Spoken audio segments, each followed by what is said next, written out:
देश की सियासत से बड़ी खबर निकलकर सामने आ रही है। सूत्रों के हवाले से अपडेट है। इंडिया गठबंधन अब बड़ा फैसला लेने जा रहा है और अखिलेश यादव को सबसे अहम जिम्मेदारी सौंपने की तैयारी न सिर्फ राहुल गांधी ने, ममता बनर्जी ने, अरविंद केजरीवाल ने, बल्कि इंडिया गठबंधन के तरह तमाम उन पैरोकारों ने इस बात की तैयारी कर ली है कि अखिलेश यादव आने वाले लोकसभा चुनाव से पहले गठबंधन की एकता के लिए काम करेंगे और संयोजक के तौर पर, राष्ट्रीय संयोजक के तौर पर अखिलेश यादव अब इंडिया गठबंधन की जो जिम्मेदारी है वो अपने कंधों पर लेने की तैयारी कर रहे हैं और इसको लेकर के अहम मीटिंग जल्द ही दिल्ली में बुलाई जाएगी। जी हां, बड़ी अपडेट है जो हम आपको बता रहे हैं। सूत्रों के हवाले से ये जानकारी सामने आई है और चूंकि ये जानकारी लगभग अब कंफर्म हो चुकी है, इसलिए इस बात के सवाल भी उठाए जा रहे हैं कि आखिर अखिलेश यादव ही क्यों।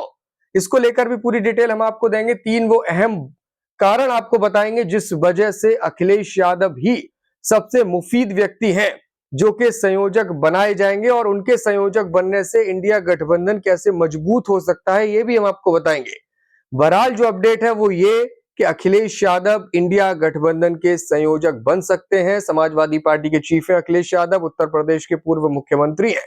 लगातार इंडिया गठबंधन की मजबूती को लेकर वो बातें भी करते हैं और अब चूंकि कांग्रेस अपने कदम पीछे बढ़ने की ओर साफ तौर से राहुल गांधी ने दिखा दिया है, इस बात का इंटेंशन नजर आ रहा है कि कांग्रेस लीड जरूर करेगी इस गठबंधन को, लेकिन चूंकि इंडिया गठबंधन अहम है, इसको जीत दिलानी है, भाजपा को हराना है, तो फिर हर उस नेता को अहमियत देनी होगी जो इस गठबंधन में मजबूती ला सकता है।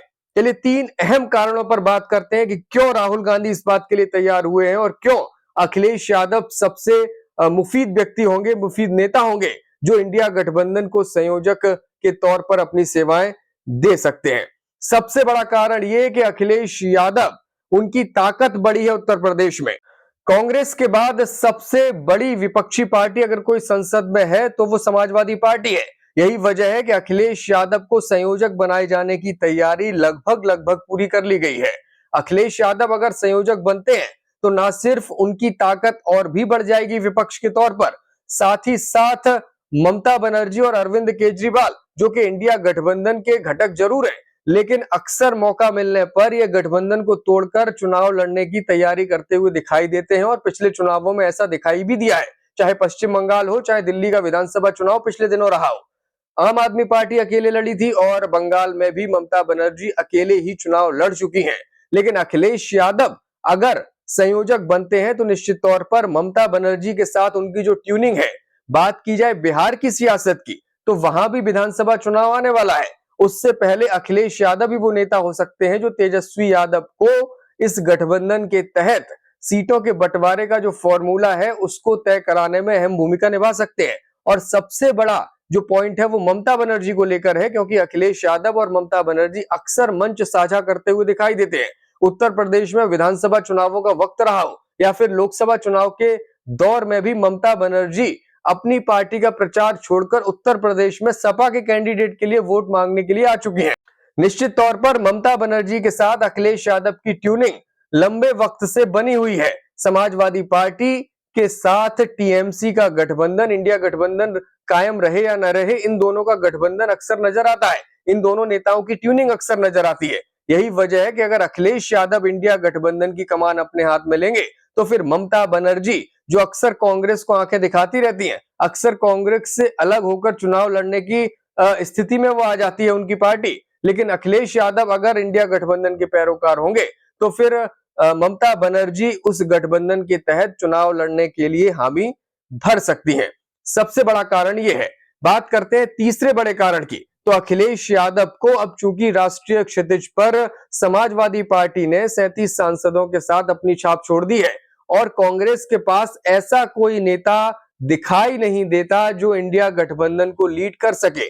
अखिलेश यादव पहले भी यह फॉर्मूला दे चुके हैं कि जिस राज्य में जो पार्टी भाजपा को हराने की स्थिति में है वही लीड करेगी। इंडिया गठबंधन के बाकी घटक दल उसके पीछे चलेंगे, सीटों के बंटवारे को लेकर विवाद पैदा नहीं करेंगे। ये रणनीति बिहार, पश्चिम बंगाल और उत्तर प्रदेश के साथ साथ अन्य राज्यों में भी अगर अखिलेश यादव के संयोजकत्व में लागू की जाती है तो हो सकता है कि कांग्रेस को सीटों के लिहाज से नुकसान हो, लेकिन इस गठबंधन को, जब इस गठबंधन के तौर पर जब सीटें निकलकर सामने आएंगी तो तो निश्चित तौर पर इंडिया गठबंधन को फायदा हो सकता है। कांग्रेस सारे प्रयोग कर चुकी है और तमाम प्रयोगों में विफल होने के बाद अब कांग्रेस के पास कोई और चारा दिखाई भी नहीं देता। ऐसे में अखिलेश यादव ही एकमात्र उम्मीद के तौर पर कांग्रेस के सामने, राहुल गांधी के सामने, सोनिया गांधी के सामने दिखाई दे रहे हैं उनको, और उनसे आशाएं भी हैं। यही वजह है कि इंडिया गठबंधन के जो छोटे छोटे दल हैं, उनकी नाराजगी को अगर दूर करना है तो किसी ऐसे नेता को आगे लाना होगा जो कांग्रेस से हटके हो, अन्य दलों की बात को कांग्रेस के सामने अच्छे से पेश कर सके। यही वजह है कि अखिलेश यादव को संयोजक बनाए जाने की जो तैयारी है वो पूरी की जा चुकी है। अब अखिलेश यादव की हामी का इंतजार है। अखिलेश यादव अपनी पार्टी के वरिष्ठ नेताओं के साथ अपने परिवार में इसको लेकर चर्चाएं कर रहे हैं, क्योंकि वो उत्तर प्रदेश के इतर अन्य राज्यों में ध्यान देकर ये समझना चाह रहे हैं कि वहां सियासी भविष्य क्या है, लेकिन इस सियासी भविष्य को समझने की कोशिश में कहीं उत्तर प्रदेश में उनकी पार्टी को नुकसान तो नहीं हो जाएगा, क्योंकि समाजवादी पार्टी में टिकट बंटवारे से लेकर के चुनावी कैंपेन तक अखिलेश यादव के हाथों में बड़ा दारोमदार उत्तर प्रदेश में रहता है। आने वाले समय में विधानसभा चुनाव भी उत्तर प्रदेश में 2027 में होना है। ऐसे में अखिलेश यादव सपा को राष्ट्रीय क्षितिज पर तो ले जाना चाहते हैं, लेकिन उनकी पहली प्राथमिकता उत्तर प्रदेश का चुनाव है।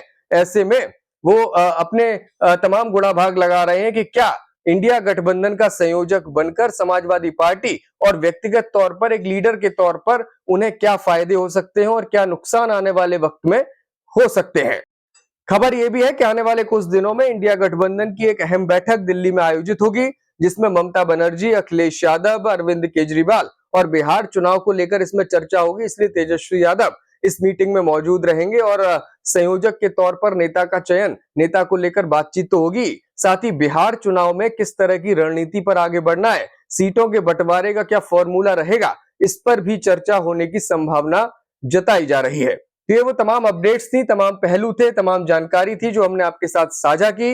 मीडिया हलचल के साथ आप जुड़े रहिए, देखते रहिए, और इसी तरह सियासत की अंदर खाने की खबरें अगर आपको जाननी है तो निश्चित तौर पर मीडिया हलचल का सहयोग करते रहिए। धन्यवाद।